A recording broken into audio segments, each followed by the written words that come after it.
let's see if I can do this here. Okay. There we go.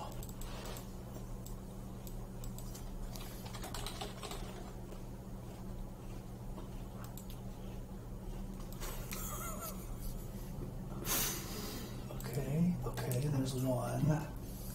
Let's do this now. There you go. Man, if apples would sponsor, not like Apple, like if the fruit apples would sponsor us, I would get free apples. Dude, that'd be pretty sick, actually. I wouldn't mind getting free apples with some creative peanut idea, sauce. but, Yeah, yeah. it's creative. It's sick. Dude, that's really sick. All right, so let's talk about some game news while I pretty this up just a little bit. I should be able to like give it an outline or something like that, but oh well, whatever. I'm just gonna change. What's going on in the world? Oh well, whatever. Okay, I'm just gonna leave it there. Okay, so lots of cool things happening. Let's talk about some event news, shall we? During CEO, they actually announced that a brand new location. They officially announced their brand new location. Yeah. They had the trailer and everything like that. And sure enough, CEO is moving to Daytona Beach, Florida, next year on June 29th through July 1st. I have not seen the trailer yet. Oh, it was genius. Yeah, Javeli told me I have to go see it, so I'll watch it. I'll definitely watch it. But it is going to be CED now, officially, right? Community Effort Daytona, right? Are they changing the name? No, really? I don't think. I don't think so. I don't think so. Yeah, but like, yeah, I think it was announced a while ago. Yeah, it was announced a while ago, but they showed the official trailer for that. So there you go. Actually, hang on a second. Let me reopen that because I want to watch that later on. So, okay. There's really no point in us putting it on stream because, well, you can't see it because of the lag. Yeah, exactly. You're not going to be able to see it. As James says. Evo 2017 does have a flash sale going on right now for the Sunday tickets. There's 20% off of the World Finals on Sunday at the Mandalay Bay Events Center. So that's going to be going on the next 3 days. Yeah, so you can do that starting today. So Sweet. Be another couple of days after that. So you definitely want to go check that out if you haven't been able to make it to Sunday. If you haven't bought a ticket yet, now's the time. Yep. Now's the time. God. What was that an ad for? For all I saw was check out Japan's hottest new esport. it was an ad for Street Fighter 4 Champion Edition on mobile. Whatever. You saw that, right? Yeah, I did. Okay. Also, Anime Evo. This was an interesting announcement here. Gundam Versus, which is one of the games that's going to be at Anime Evo, has now been changed to free entry. What? And there's guaranteed prizes to be announced. And I saw a tweet, I believe it was from Hella Brett, or somebody was like, I can't wait to tell you guys why this is happening. Really? So, I don't know. Maybe Gundam Versus is like getting involved or something, like the company or whatever. Wow. So, lots of cool stuff going on in there. So, yeah, definitely keep your eye out for that. Interesting. Arc System Works has announced the date and games for Arc Revo Cup 2017. The date is going to be on October 21st, later this year. Cool. So the titles that are going to be included in that cup are King of Fighters 14, Tekken 7, Pokken Tournament, and as well as, of course, Guilty Gear Rev 2, Central Fiction, and Under Night in Birth EXE Latest, and Persona 4 Arena Ultimate. Okay, I was going to say it's Arc Revo, right? Yeah. So that should be pretty Well, that's all good. Cool. That's really cool. All right. Yeah. Also, let me open up a bunch of these here. Bunch of tournaments announcing themselves here. VS Fighting 2017 registration is now live. VS Fighting is going to be a premier event for... it's a ranking event for Capcom Pro Tour, but it's a master event on the Tekken World Tour, as well as a premier event on the Injustice 2 series. That's good. So the games obviously are there. Are going to be Street Fighter 5, Tekken 7, Injustice 2, but Rev 2 will be there, KI, Super Turbo, BlazBlue Central Fiction, and Smash Wii U will also be there. That is taking place August 12th through the 13th. This is going to be in Birmingham, UK, where it's always been, and so definitely sign up for that now. The registration's live, or if you're in Europe or if you plan to visit any around that time. So there you go. Mm-hmm. Also announced in London is Revolution 2017. Man, they are not stopping with the whole, let's try to sound as much as evolution as possible, right? Wasn't it like an absolution? There's a revelation. There's an Arc Revo. Yeah. Revolution 2017 returns to London, and that will be on October 6th through 8th. They will have, it looks like... interesting, there's no Street Fighter listed here. It's going to be Rev 2, Tekken 7, MVC Infinite, Pokken Tournament, BlazBlue Central Fiction, King KOF 14, Under Night in Birth Latest, Arcana Heart 3, Love Max, Skullgirls Second Encore, and Gundam Versus. Nice. It's not even any Injustice there. Tekken's the only one that's there. Interesting. Okay. But that will be taking place in London on, as I mentioned, October 6th through 8th. So there you go. Excellent. Devastation was another one. Oh, yeah, that's right? true. Yeah, they were all trying to go down that route. And then finally in Vienna, Austria on August 5th through 6th, an Injustice Pro Tour Pro Series event, premiere event. So this is going to be in Vienna. This is Vienality, which is going to have Injustice 2, Mortal Kombat XL, Tekken 7, and Guilty Gear Rev 2. Cool. That's a good lineup. Yes, so Vienna, there's going to be offering a 20K prize pool for Injustice 2 there. As I said, because it is an Injustice Pro event. Yep. So I definitely want to check that out as well. Speaking of Injustice 2, they announced Sub-Zero. What did you think of Sub-Zero? We hadn't talked about that. Yeah, we haven't talked about that. He looks cool. Didn't mean that. He looks interesting and creative. Sick. Sick also. Actually, he kind of does. He looks like Sub-Zero with Noob Saibot in there. Mm-hmm. And I heard that Noob Saibot was the original Sub-Zero in the lore. I can't verify that one way or the other. But that's what I was told by the internet. And so he basically has Sub-Zero moves, including some old ones like the old puddle on the ground, and air clone, which was cool. But he has teleports now, which is he can move around better. I've never seen Sub-Zero so when I saw that, it was like weirding me out. Like I was like, that's Scorpion's thing. Like he's never been able to teleport, but if he's part Noob Saibot, at least that could explain the little bit of the teleportiness. He shot out an ice clone from his feet. Mm-hmm. And he dive kicked with it, or it dive kicked because he didn't stay with it. That seems really strong. So I assume that's part of the trait, and it's probably like not very often does he get to do that. And then he also did an ice clone on the ground, and he jumped back and did a second ice clone. It was all at once, though. I think that was the meter burned ice clone. I'm almost pretty sure. I'm sure it's a resource. Right? Yeah. Is it meter or is it trait or what? But there's got to be something in there. So that looks interesting. I felt like he needed to be stronger in Injustice 2 to be competitive versus MKX. He was good in MKX, but he was good in a game where most characters needed to move forward. Like you can't in MKX. You basically almost everybody has to move forward, right? There's very few dedicated zoners in that game. There's only a couple. Whereas in Injustice, like half the cast can zone at least a bit. Right.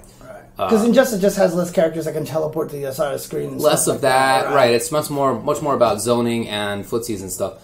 So, especially zoning, I felt like that blows up the ice clone because that means you don't have to care about it. You're just hitting him anyway. Who cares about the ice clone? So he needed to have more stuff, and I'm glad that they're giving him that to keep up with that stuff. So cool. Looks cool to me. Cool. Yeah. Tom Brady seemed like he was excited to be. I think his tweet was something like, "You're all dead now." Well, we'll see. It certainly looks like a good character, but you gotta find out more to know for sure because it's hard to say what's hidden behind meter. Why is it showing the chat? I was hoping it would show the or so never mind. Trait or something. Okay, we'll find out. Alright, I just want to show the picture of Sub-Zero, but I failed, but that's okay. Another great news, actually, is that Killer Instinct, which was part of that whole Windows 10 garbage craziness, is now coming to Steam. So Killer Instinct is now going to officially be part of the Steam platform. Excellent. So yeah, and of course, not only that, but Eagle, the character, is now going to be coming out in a patch on June 27th. So in just 7 days... patch 3.8, including Eagle, will be coming out. And Keats describes him as a little Green Arrow, a little Hawkeye, a little Nakaruru if the bird was an MVC2 assist, and a little extra. Cool. That sounds like a good mix. Yeah. I am really happy to not have to deal with whatever the Windows Store does. 'Cause every single time that game gets updated, I have to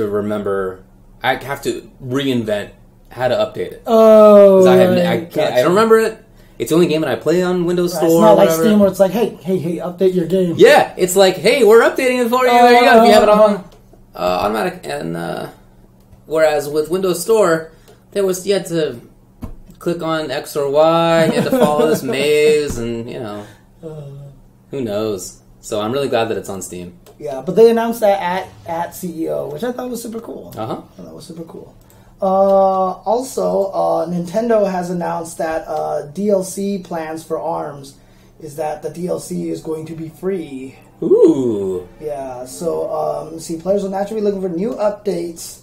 I guess the boss character is going to be added to the roster. Max Brass, I guess is his name.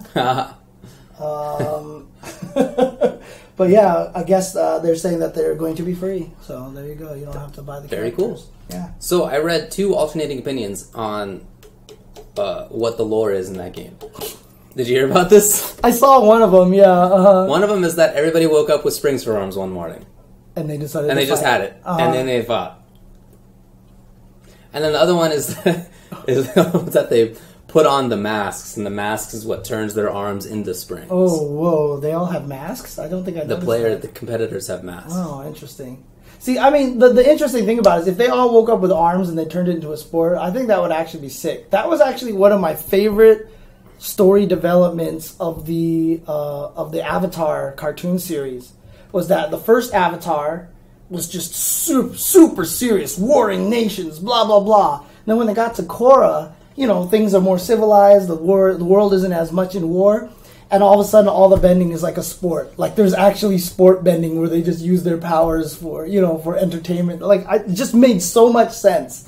Which is why I really liked the Korra series. I felt like they took it into the directions that made sense, you know what I mean? Yeah, that makes sense. It was sense. Really sick. It was very creative. It sounds like it. It was very creative, so...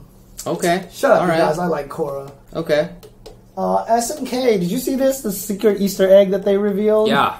So during the frame... So you can turn inputs on in training mode, but they don't tell you how much frame data went in between the buttons you pushed and stuff. You can actually enter a secret code on the title screen that will enable you to see how many frames have passed in between your inputs, and that input code is the Raging Storm code that Geese has. I think that's the coolest thing. It's a very funny idea that they probably shouldn't have done, because it's obviously funny. Right. But that's like a nice and effective tool for people to use in training mode that they haven't had until now. Right. Because I don't know if like SNK thought somebody would figure it out, and now they're just like, hey guys, here's the thing. I mean, it's always a marketing thing. It gives you something to bring it back. Do it something else, like not like some important tool. You know what I mean? Right. Like, yeah. Turn on a light bulb or whatever. They're little sparkles now. I liked it because I thought it was sick, and I thought it was really creative. I don't think so. I don't think it was sick or creative. Well, you're not getting paid by KO Labs. No, I'm not. Yeah, take that, meme. In Rivals of Aether, they're adding Ori from Ori the Blind Legend to the game. I saw that. That is cool. I thought that was neat. I haven't even played Ori, but I just think that's cool that game, which is kind of like this indie game, is getting support from the company, from Ori. So I think that's actually pretty neat. For sure. This is actually really sad news. Oh. I'm not happy about this, but Yahoo Esports, like at E3, they had to announce that they were shuttering, basically.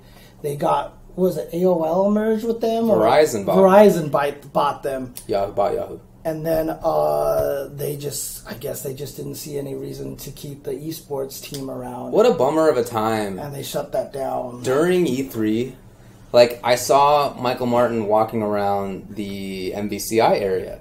I was like, hey, man, how's it going? Like, I see him at all the events. The guy he's worked, past tense now, with Yahoo Esports. And he looked very glum. And he just found out. You know, like then. Yeah. Like not like he. They kind of knew. They kind of knew. Yeah, right. They had believed it was coming. Right, suspicion. Probably better way to put it. But I didn't know about any of that until he told me afterward. But yeah, I just saw him walking around, and there, sure enough, he was fired. So that sucks. They had a nice thing going for themselves. I doubt it was profitable in any sense. Right. Mm-hmm. But I thought it was really nice and forward thinking and.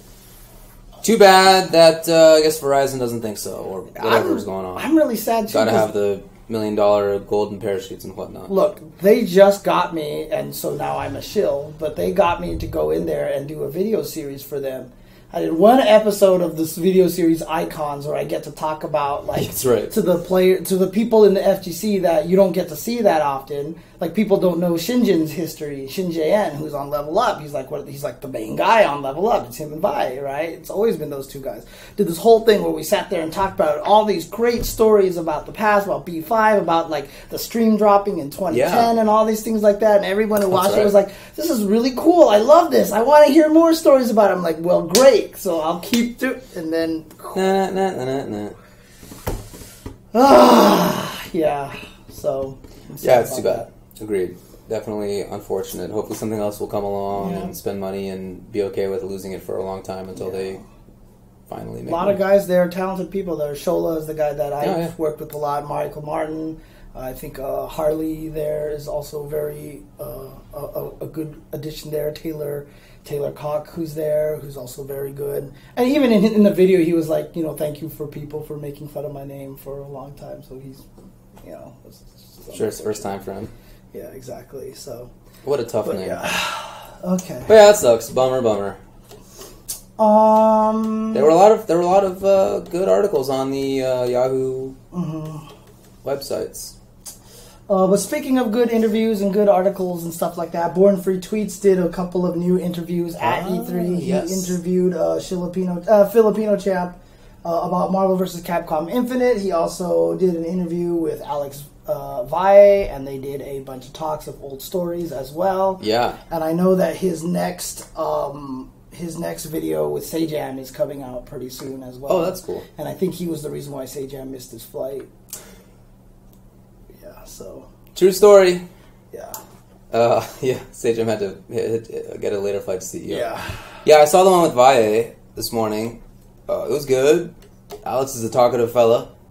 Yes. So you're not gonna have any problems of like asking him a question and then having to sort of grill him. Like he'll just talk. So it was very interesting. He talked about a lot of old stuff, like you said. Talked about Street Fighter V and how he's not happy with it, and how most people are. The theme of every interview from Born Free Tweets right now. Yeah. Yeah. I mean, I don't think that's. He feels that way, but I don't think that's him like imparting it onto the interviewer. Yeah. He's not influencing it in any way. It doesn't seem like it. His questions certainly don't lead that way. Yeah. So it's like, do you think Street Fighter V is bad and why? It's not what he's asking, Yeah. So, yeah. Also, speaking of interviews, Corey Gaming, a.k.a. Gerald Lee, sat down with JDCR and Saint to talk about Tekken 7. So they had a long old interview about that, and it's interesting because I always felt like, 7 frames of lag wouldn't be as bad for Tekken as it would be for Street Fighter because the fastest move is 10 frames, right? So it's not as bad. But in fact, in their interview, they're like, "Oh, it's terrible. Like I can't sidestep anything. It affects all of my thoughts. Like I can't do this and react to this in time, so I have to play a little differently." So because Tekken 7 honestly has the worst input lag out of all the fighting games on the PS4 right now, right? But it's Namco, so it's okay, right? So, but yeah, I mean, look. I guess there is problems with it, and so hopefully they'll try to Hopefully they fix it, yeah. There was that weird thing where like Capcom and Namco like entered some sort of agreement that they would like share like netcode stuff. I figured that'd be on the list here, no? Yeah, I forgot to... Okay, well, now's as good a time as any, I guess. Yeah, apparently they have some collaboration with respect to netcode. I don't know if details have been released. I haven't seen any. But hopefully that means that I'm not sure which one of those companies makes great netcode, but hopefully they both end up with great netcode. I was going to say, like, hopefully Street Fighter V will end up with Tekken's netcode, which is... If that contract doesn't have Tony Cannon's name anywhere in it, it is not a good contract. That's the end of it. There's like 3 people who I would trust. Tony, Mike Z, the dude who built the KI one. Oh, right. Yeah. It's basically it. Yeah. But, yeah. Obviously, the input delay is a problem in that game, so sure. I was incorrect on that assumption. There's also an old documentary called The Lost Arcade about Chinatown Fair. Oh. It's now available digitally. You can just get it, I guess, on YouTube. You can just play it from straight up on YouTube right now. Cool. So, but, they talk about, I think Henry Sen is in there. They talk with some of the players in there. So check that out. You can find links to it on Shoryuken.com. If you just look up The Lost Arcade and search for that, and you will be able to see that. And I will post the link in the chat for you guys. There you go. Did you ever go there? I've never been to Chinatown Fair. I missed it. I never managed to go. I went once. Maybe twice. Okay. But at least once. Back when it was actually an arcade. Because I was living on the East Coast at the time. Or no, I was just visiting there. Anyway, it was during SF4 era. And it was cool, but it was definitely a dingy little oh, yeah. Crappy arcade. It was not some big... amazing, fancy place. It just happened to be where people congregated. But it itself was just like a dingy little whatever. Yeah. But anyway, that's how all the arcades were, basically. And it was just cool to hang out there and play games with people who I'd never had a chance to play with. That was still in the early SF4 era when, we had online play, and SF4s was, great comparatively. We were all happy about it at the time. So I felt like I could play against people from farther away, but farther away did not yet mean LA to New York. Right, yeah. And it meant, LA to, the Bay. Right. So I was playing against people in New York who I had heard of, but hadn't really played against before, and that was really fun. Okay. And then we went out for Chinese food afterward, because it was right in the middle of Chinatown. So. Yeah, I mean, honestly, Southern Hills Golfland being bright was very rare for the arcades at the time. Oh, yeah. Even Family Fun was dark. Oh, yeah. Engine Arcade was a fun little dark arcade and stuff. Yeah. They weren't as small and dingy as Chinatown Fair, but... No, Chinatown Fair was, I don't know, half or a third the size of Denjin. Right. It was quite small. Exactly. So. And then finally, Chudat has been signed to Team Liquid. Oh, okay, cool. Hungrybox has a friend, has a teammate, a Smash teammate now, and Chudat has joined Team Liquid. Very cool. So shout outs to him. Yeah, good job to him for getting that sponsor. I'm surprised it's taken him that long to get a sponsor, to be honest with you. Very cool. Yeah. But that's all I have for game news. Somehow he does work with that butt of a character. I don't get it. But I love watching it. Very fun character. Yeah. Shilling has been Liquid, yeah. Oh, yeah. Okay. Oh, okay, that's right. Got it. So there's been more than one on there, so. Okay. All right. So GTO Akira says there are 2 ranking events this weekend. Online event for Asia, Oceania, and The Fight 2017. Oh, yeah, Fab got picked up by a team. That's true. That's right, yes. Fable picked him up. Really? Yeah, Fable. Fable's picking up a lot of people, which is cool and also very worrisome at the same time. Why worrisome? I'm just, because, where's, it's the same thing. Where's the budget coming from? I don't know. That's the... Verizon's going to buy them and dump them all. Oh, jeez. No, I just think that's great because the name is perfect. Fable? Yeah, Fab. Oh, I see what you're saying. Gotcha. Okay. It's like RB. It's perfect. So the fight is coming up this weekend in Colombia, and also there's the Cineplex World Gaming National Finals in Scotland. Oh, it's the Toronto, Ontario tournament, and then there will be a Red Bull Proving Grounds this weekend as well. So there you go. Okay. Anything else that you wanted to discuss, talk about? Sorry if I keep clicking my mouse. That's an OCD habit of mine. It's all good. You know, Fable's logo, I'm looking it up right now. It says E-Sports. Fable E-Sports. Oops, okay. Yeah, I mean, it was really bad because, you know, Fnatic, right? That never happened. That's true. But, like, because I remember Perfect Legend got signed by Fnatic, and so I kept accidentally calling him Fnatic, and everyone was like, that's racist, James. I see. It's just like, come on, man. That's funny. Come on. Oh, man. Oh, esports. They deserve everything they get for such a stupid name, to be honest with you. Anything else going on? No? Nope, that's all I have. But yeah, the online event, the Oceania one's going to be taking place this weekend as well. I still haven't played Red Hood. Because I was basically gone the entire time since he's been out until yesterday, and I didn't play any video games. I haven't had a chance to play. Except for like 10 minutes of WoW. I haven't been able to play Tekken. I haven't been able to play this buddy right here. However, let's play it tonight. I have gotten 3 stars on all of the stupid 150cc tracks on Mario Kart Grand Prix, so now I can finally go to training mode and learn 200cc. So I'm just going to sit there and practice 200cc so I can start playing online. That sounds easy.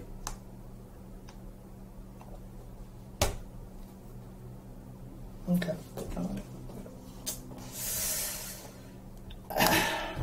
Dude, you don't even want to know how salty I get on Mario. Dude, I'm surprised I didn't wake you up a couple times, because I was definitely playing some Mario Kart, like, after you had fallen asleep in the hotel, and I'm sitting there playing, and it's like, drive, finish line, blue shell, boom, boom, boom. Drive, Daisy. Daisy? Is Daisy your nemesis? Apparently Daisy is... so apparently based on who you used, there is a likelihood that one particular it's always character... been like that. Yeah, and so Daisy is there. Hi, I'm Daisy! What character do you use? Luigi. I use Luigi. You're a Luigi man, yeah, huh? Why? I'm a Luigi man. Because I was always a fan of him because he was the underdog. I'm always a fan. I'm a low-tier hero, right? I mean, that's the way I've always been. So. I guess. Luigi was always the underdog, so... I was so mad. Like, I yelled when I was like, are you kidding? Like, I yelled really loud. I'm surprised I didn't wake you up. No, I was fast asleep. Really sorry. I'm surprised I did not wake you up, so... Still waiting for Nintendo to contact me to do the balance patch to Mario Kart 8 to turn it into an esport. Yeah. Someone contact JC.Face, dude. I'm sure they're in there. Let him know. Yeah, the fact that you play Cammy now has a totally different... Yeah, I know, right? Yeah. Dude, the only reason why I played her in ST is because she was the worst character in the game. But that didn't even last that long, because by the time CVS2 had come out, which was not that many years later, 6 years later, she was already top tier, and basically has been top tier ever since. No, she was terrible in the Alpha series. She was not in Alpha 2. In CVS2. Oh, in CVS2, yeah. Which was only like 6 years after ST came out. But by that point, the character loyalty took over, right? So, no. Yeah. So I was saying she was only low tier for a few years there. It's a pretty decent chunk of time. It was like 7 years. It's a long time. She's been top tier for like 17. Dang, that's actually a factual statement. It's so scary. Because it's true. Yeah. Liang Fighting came out. Man. Yeah. Alright, anyway. Meanwhile, I'm the top tier fella the over here. Dude. Right. Yeah. You won every game as CEO, dude. I won all the games. Boink. Yeah. Oh, yeah. And then I played Q versus Chirithi on the Strike Cabinet, and it was terrible. Someone just said XVSF was all Spider-Man and Wolverine. What part of X-Men versus Street Fighter does Spider-Man get included? Yeah, take that. There was no Spider-Man in that game. Wow.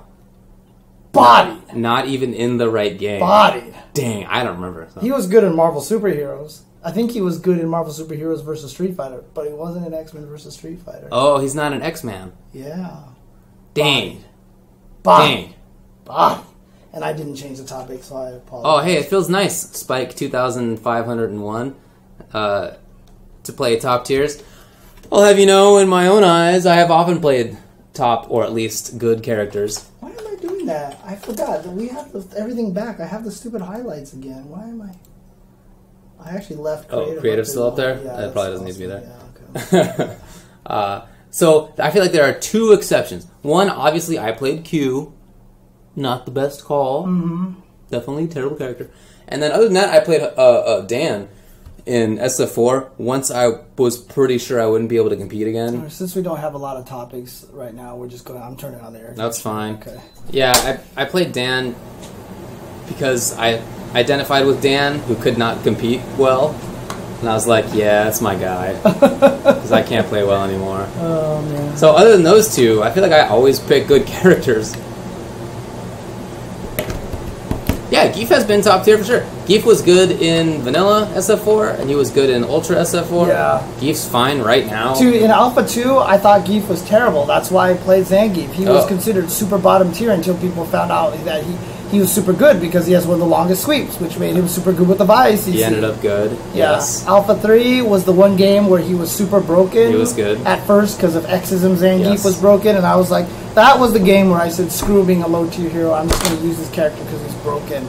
And I started doing well, and then eventually I switched to Arnika, so that tells you how much I enjoyed that.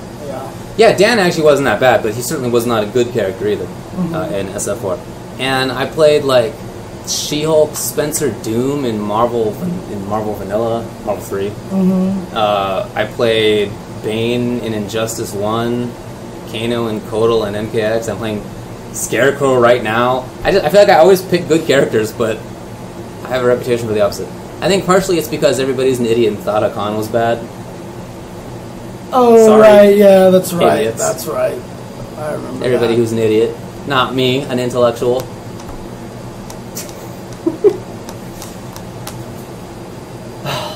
Down inputs, two thoughts. One is that Keith said he's cool with that. I didn't play it that much. He played a ton of it, though. He said he's cool with that because it means he always gets the autocorrect. He doesn't have to worry about directions, which is important in a game like Marvel Infinite, where everything's happening constantly. So you can just be sure that it always comes out. Right. I thought that was pretty persuasive, actually. And then the other side of it is that it still feels weird to like be moving around and do it down. Right, yeah. I couldn't get used to it. Like, I was just like trying to uppercut all day with Captain America. I couldn't do it. He had some cool trick shield shots, which are crazy because they were soft knockdowns on a hit. So, like, if they jumped in the air and they hit it, you would, like, soft knockdown. I totally wasn't ready for that, and, like, I never got my OTGs and stuff. You'll get there. That. So, but I didn't know how the OTGs worked and all that stuff, so I'm trying to figure it out. So, yeah, sorry about the white noise. That's the air conditioner now. And well, we're basically done and rambling at this point. So, all right, folks, have a good one. I hope CEO was fun for all of you. Sorry about the stream stuff, but, you know, etc. Yeah, hopefully a new update to XBit will come out where this doesn't happen. I would reboot my machine, but I'm terrified to reboot my machine right now. If anyone can hook me up with a cheap physical copy of Windows 10 so I can upgrade my computer, I will definitely be willing to do that. So, because Windows 10 is kind of expensive. I think I may have backups.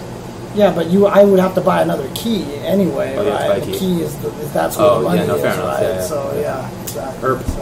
So. But just before we go, just wanted to answer on Reload, who says, "Do you wave dash the same in Infinite, like punch down, punch?" No. Yes. Well, do you? You can. I tried and it didn't work for me. You know why? The dashes have startup on them now. So when you dash, you just and then they go. Right, you have to do it later. So you can do it, but you would hit down a little bit later. I felt like it was quite a bit later. Yeah. But it's still the same concept. It just didn't seem. Well, I think his question is, if you're wave dashing, would you accidentally get a dragon punch? Oh, I see what you're saying. So. Yeah. It doesn't seem like it's like you wave dash fast enough. But the dashes themselves seem like they're fast, so I don't know that you need to have like fast. And Keats even said like he's wave dashing all over the place, and he never got an uppercut by accident. I don't think that would come up. So. Yeah. Okay. Alrighty. Have a good one, y'all. Alright. Peace. You can get Windows OEM for like $10. Talk to me on Twitter, probiter, whatever. Anyways, okay. Bye. I'll talk to you guys later. Peace out. Yay. Bird. Oh. Bird noise. Tweet. I totally forgot. Tweet. Hang on a second.